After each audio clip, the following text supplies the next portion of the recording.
atau yang biasa disebut dengan narkotika, psikotropika, dan zat adiktif adalah bahan atau zat atau obat yang bila masuk ke dalam tubuh manusia akan mempengaruhi tubuh terutama otak atau susunan saraf pusat, sehingga menyebabkan gangguan kesehatan fisik, psikis, dan fungsi sosial karena terjadi kebiasaan, ketagihan adiksi, serta ketergantungan dependensi terhadap nafsa.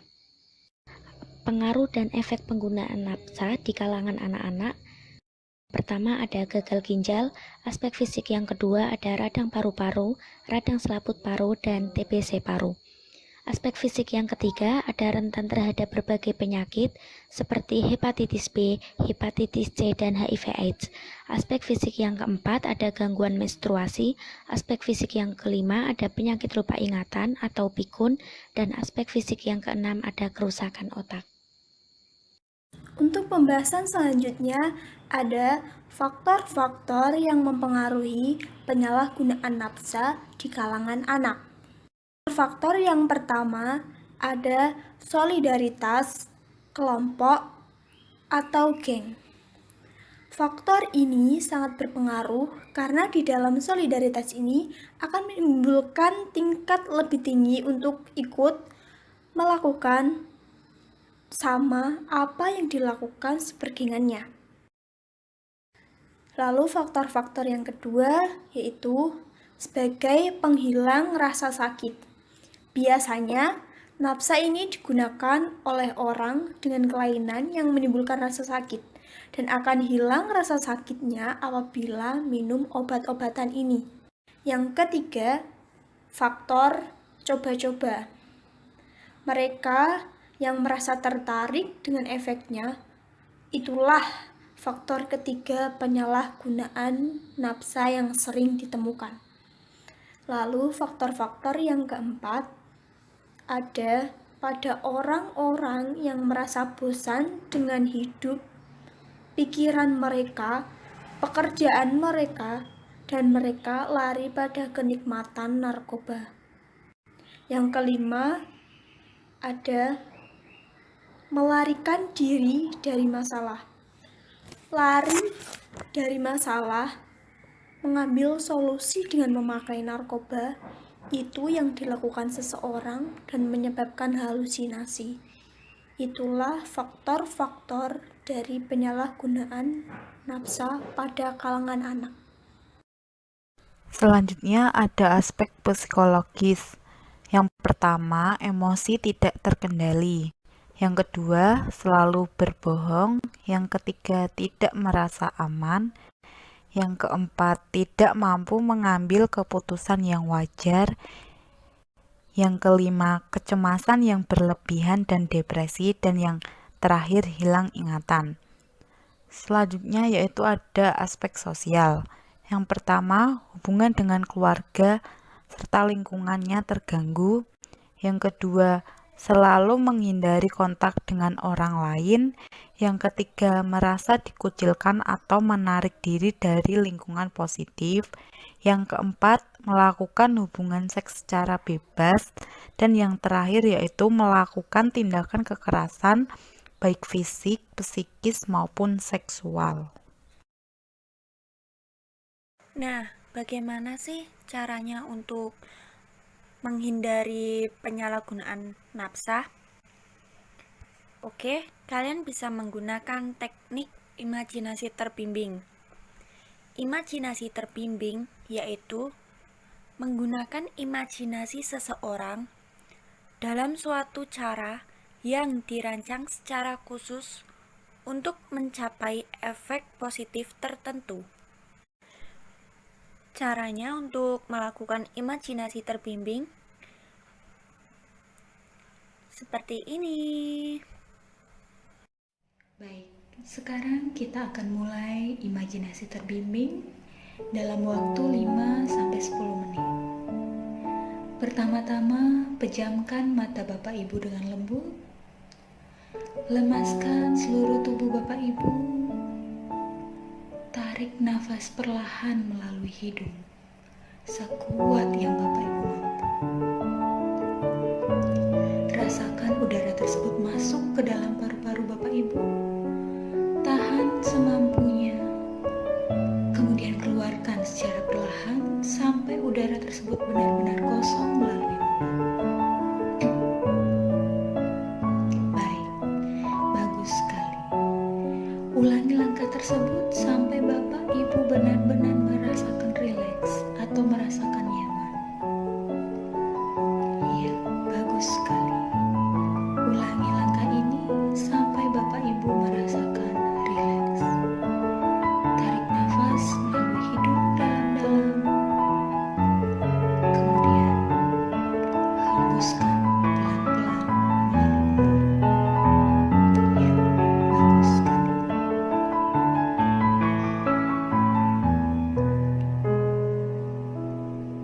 Setelah Bapak Ibu merasa cukup, rileks dan nyaman, sekarang mari kita masuk ke guided imagery atau imajinasi terbimbing. Pertama, coba Bapak Ibu bayangkan bahwa Bapak Ibu kembali ke suatu masa yang sangat berkesan, indah dan paling membahagiakan dalam hidup Bapak Ibu. Saya persilakan Bapak Ibu untuk memilih bayangan tersebut dalam waktu 2 menit.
Baik, bayangan yang Bapak Ibu pilih sudah ada dalam pikiran Bapak Ibu.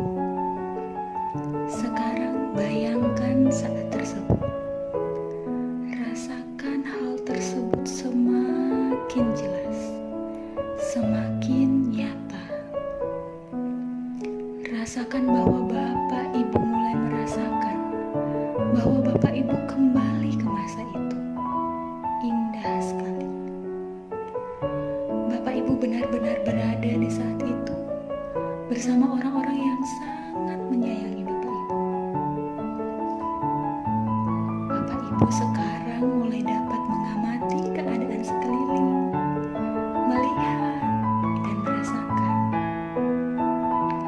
hal-hal yang menyenangkan dalam hidup Bapak Ibu. Sangat nyaman. Sekarang Bapak Ibu merasa lebih rileks, nyaman, tenang dan santai. Nikmati semua perasaan yang Bapak Ibu rasakan.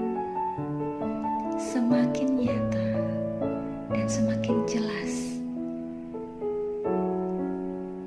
Bapak Ibu benar-benar menikmatinya sekarang. Rasakan bahwa hal ini sangat nyata dan Bapak Ibu benar-benar berada di sana.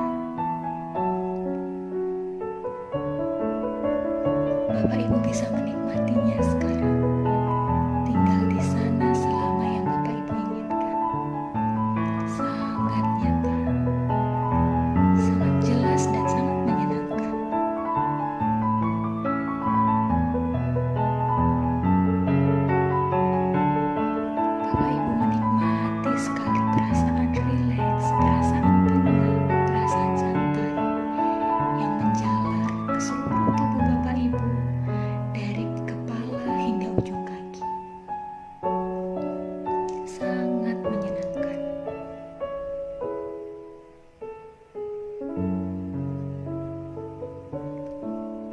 Bapak Ibu bisa menikmatinya sekarang.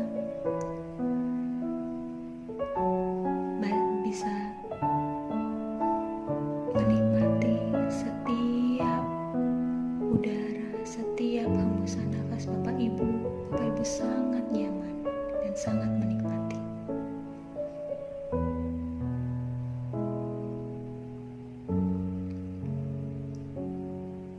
Saya persilakan Bapak Ibu menikmati dan membayangkan hal-hal yang sangat menyenangkan ini selama 2 menit.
Sudah bersiap-siap buka mata dan menghadapi semua yang ada di hadapan Bapak Ibu. 2, Bapak Ibu sudah akan bersiap membuka mata dengan keadaan yang lebih baik. Dan 1, silakan buka mata Bapak Ibu dan rasakan semuanya. Tubuh Bapak Ibu semakin kuat, semakin segar, dan semakin sehat. Ya, bagus sekali Bapak Ibu.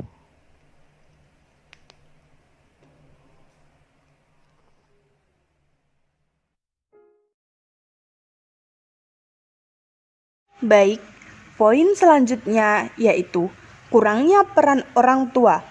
Hubungan yang kurang baik antara orang tua dengan anak adalah salah satu pemicu anak untuk menggunakan nafsa. Ikatan atau hubungan yang orang tua dengan anak kurang baik, misalnya tidak adanya ikatan yang kuat di dalam keluarga, kurangnya pengawasan orang tua yang didasarkan pada aturan tingkah laku yang jelas, namun dapat diatasi dengan 1. Keluarga harus dapat menciptakan komunikasi yang lebih baik. Yang kedua, berperan aktif dalam kehidupan anak-anak. Yang ketiga, memonitor aktivitas mereka. Yang keempat, mengetahui dengan siapa anak atau remaja bergaul. Yang kelima, orang tua harus menjadi panutan. Di sini orang tua harus menjadi contoh yang baik untuk anak mereka. Yang keenam, mampu mengembangkan tradisi keluarga dan nilai-nilai keagamaan sesuai yang mereka anut. Baik, untuk pencegahan dan solusi penyalahgunaan nafsa, konseling dan bimbingan sosial kepada pengguna dan keluarga serta kelompok lingkungannya. Menciptakan lingkungan yang kondusif bagi bekas pengguna agar mereka tidak terjerat untuk kembali sebagai pengguna narkoba.